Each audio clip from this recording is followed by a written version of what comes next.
Hi.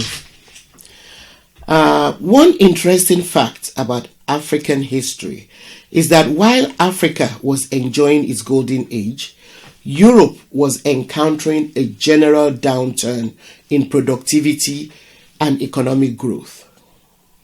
Welcome to the Sankofa Pan-African series. Before we find out more about this topic, please subscribe to this channel if you've not yet done so. Thank you.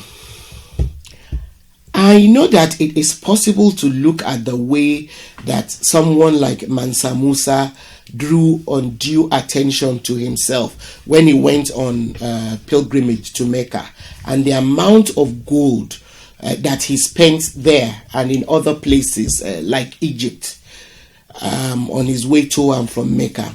And some people might look at this and say, maybe if he had not done so, Africa might not have attracted undue attention to its wealth. However, that position is rather simplistic. The truth of the matter is that countries in Europe were desperate. It was a case of find resources to pillage elsewhere or perish. The 14th century was a period of major famines and crises in the agricultural sector in Europe. From about 1320, there was a famine every 10 years. Fields used for grazing and planting were affected by serious climatic changes, and so yielded very little, and soon they became abandoned. Food became scarce, and then epidemics such as black plague, typhoid, dysentery, smallpox, etc., hit populations periodically between 1313 and 1348. There was therefore an increase in mortality and a drop in birth rates.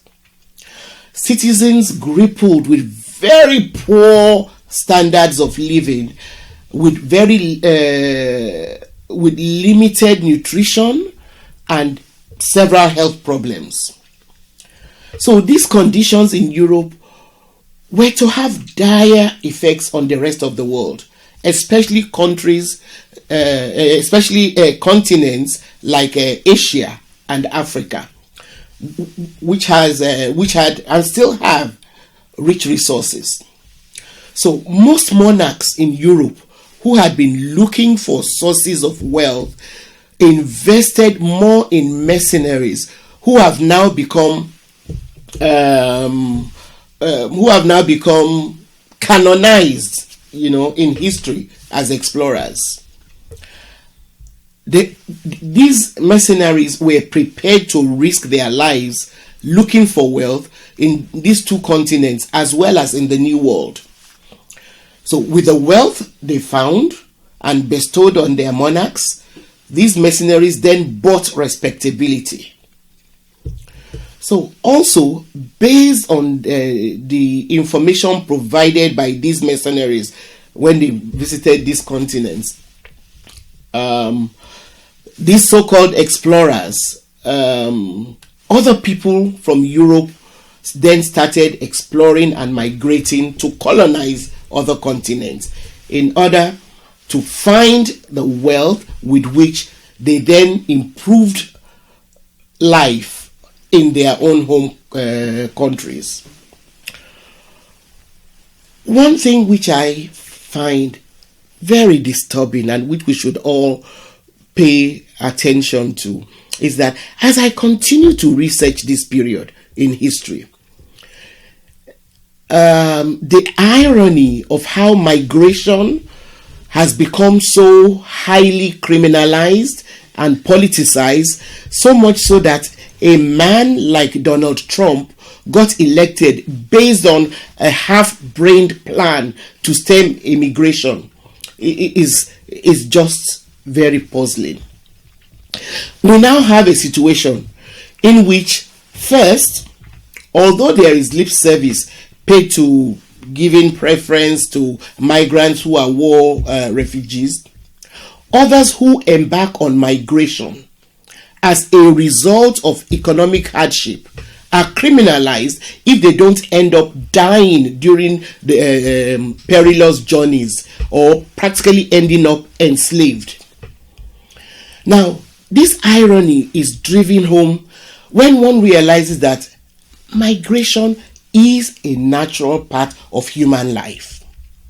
Europeans, during periods in their history when life was unsustainable on that continent, saw the need to and were able to migrate in order to improve their circumstances.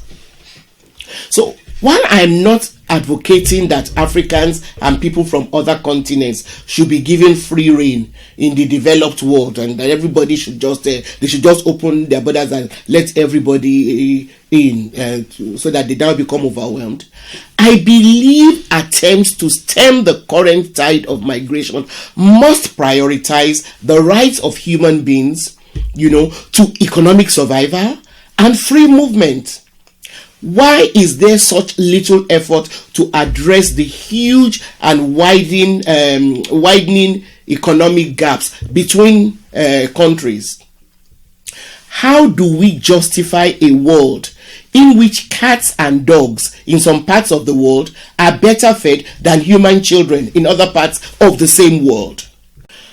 Why are we so reluctant to link the fact that young men and women will risk drowning in desperate bids to migrate to lack of economic equity, social justice, lack of job opportunities, and other factors?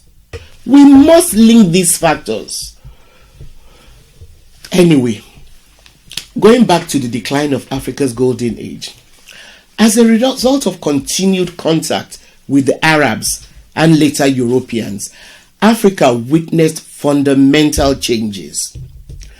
Foreign trade partners worked persistently to establish themselves by developing relationships with the ruling hierarchies in Africa.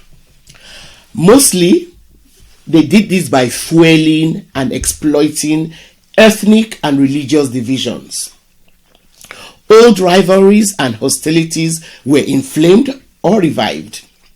As such, state structures were gradually destroyed by the violence in the form of skirmishes, ambushes, kidnappings. These all kept flaring up, leading to insecurity and fear. The ruling classes quickly saw that there was profit to be made from selling slaves